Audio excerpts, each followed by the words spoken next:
धान का कटोरा कहलाने वाले इस ज़िले में खरीफ 2020 में यहाँ के किसान भाइयों के द्वारा अदम्य साहस का परिचय देते हुए किसानों ने 100% 1,94,000 हेक्टेयर में धान की खेती किया है। बिहार सरकार के द्वारा कृषि विभाग के द्वारा रोहतास जिला अंतर्गत 2020 में अनुदानित दर पर बीज वितरण हेतु बिहार राज्य बीज निगम द्वारा 1348 क्विंटल बीज का वितरण किया गया है। ऑनलाइन ऐप के द्वारा किसानों के द्वारा ऑनलाइन किया जाता है और रबी 2020 में हम लोगों ने अभी से किसानों का आवेदन पत्र लेना प्रारंभ कर दिया है और इसके अंतर्गत अनुदानित दर पर बीज प्राप्त करने हेतु कृषकों द्वारा कुल 1300 आवेदन पत्र ऑनलाइन किया गया है। अभी 31 अगस्त तक ऑनलाइन की प्रक्रिया जारी रहेगी। खरीफ 2020 में किसानों को सुगमतापूर्वक बीज उपलब्ध कराने के लिए होम डिलीवरी की भी व्यवस्था की गई है। इसमें भी हम लोगों के द्वारा कृषि विभाग के द्वारा बेहतर कार्य किया जा रहा है। सबसे जो महत्वपूर्ण योजना सरकार की है प्रधानमंत्री किसान सम्मान निधि योजना। इस जिले में 2,93,000 आवेदन किया गया है, जिसमें 2,34,000 से ऊपर आवेदन पत्र विभाग द्वारा स्वीकृत किया गया है और हम लोगों के द्वारा जिले में 36 करोड़ 38 लाख रुपए किसानों के खाते में भेजा गया है ऑनलाइन तरीके से।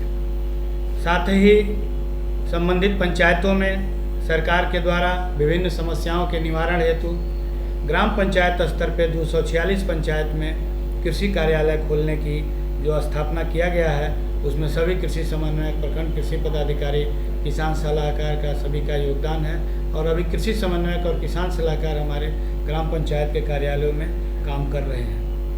एक सबसे जो महत्वाकांक्षी योजना है सरकार की अभी चलाया जा रहा है, जिसमें हमारे सभी कृषि समन्वयक, किसान सलाहकार लगे हुए हैं, वो है हर खेत को पानी का सर्वेक्षण। हर खेत को पानी का सर्वेक्षण जो है सभी जमाबंदी के अनुसार सारे भूखंडों में हम लोगों के द्वारा सर्वेक्षण कराया जा रहा है। प्लाट टू प्लाट हम लोग के द्वारा सर्वे कराया जा रहा है। कुल अभी तक 3 लाख से ऊपर प्लाट का सर्वे हम लोगों के द्वारा किया गया है। 9,93,000 बाकी है। हम लोगों को पूरी उम्मीद है कि 5 सितंबर 2020 तक निश्चित रूप से हम लोगों के द्वारा हर खेत को पानी से संबंधित सर्वेक्षण पूर्ण कर लिया जाएगा। इसी तरीके से कृषि बैंक की स्थापना के लिए किसान भाइयों को उन्नत यंत्र प्राप्त हो सके। जो किसान बहुत छोटी लागत वाले हैं या जो किसान एक बड़े यंत्र को बड़ी कीमत पर नहीं ले सकते हैं, उनके लिए कृषि यांत्रिकरण के अंतर्गत अनुदान की व्यवस्था की गई है। साथ ही 19-20 में 12 कस्टम हायरिंग के सृजन हेतु स्वीकृति पत्र हम लोगों के द्वारा निर्गत किया गया, जिसमें 6 आवेदन जीविका समूह के दीदियों से संबंधित था।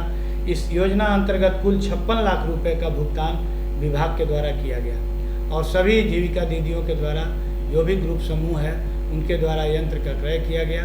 वो सारे यंत्र संबंधित किसान भाइयों के बीच में खेतों में कराए जा रहे हैं। बहुत कम लागत पर उन लोगों के द्वारा किसान भाइयों को उपलब्ध कराया जाता है, क्योंकि जो किसान अधिक कीमत पर बड़े बड़े यंत्र नहीं ले सकते हैं, उनको हम लोगों के द्वारा कस्टम हायरिंग के माध्यम से